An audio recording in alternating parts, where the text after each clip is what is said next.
I think the most successful leaders today are relying much less on authority and on their title, and much more on being a support mechanism and a source of communication on priorities in their organization. And that's a difficult shift for some leaders to make.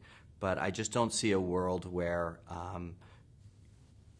being gruff as a leader and decisive without working on consensus, particularly if you lack self-awareness. I think you're kind of done as a leader if you lack self-awareness and you're authoritative. You can be authoritative and be aware. Like, in this situation, this is a crisis. I must make this decision now. You don't agree. I'm sorry, but I need you to get on board, and that's the way it's going to be. And that happens and has to happen in organizations.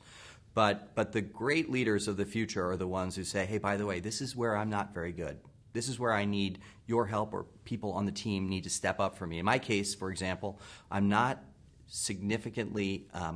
great at planning, and I'm not very organized as a person. I'm much more of a creative and a people person, and so I plant myself in those areas and recognize that if we don't get some order and some execution and some planning here, we're just going to be doing a bunch of variety one-off projects that aren't going to work. So I think you have to, in a way, lead with your weakness. I mean, it gives room for other people to shine throughout your organization, and it makes you much more approachable. So I'd say a combination of self-awareness and only using authority when you're in a situation that demands it. I do believe that there is going to be much more transparency for managers, particularly middle managers. You'll see a lot of companies, if you look at Glassdoor ratings and evaluate the cultures of organizations, you'll see in certain situations the CEO may be beloved, particularly if he or she is a founder of that organization, and they get very highly rated. But when it gets down to the point where people are asked whether they would recommend the company to a friend to work at, we learn that so many people quit their boss, and that boss isn't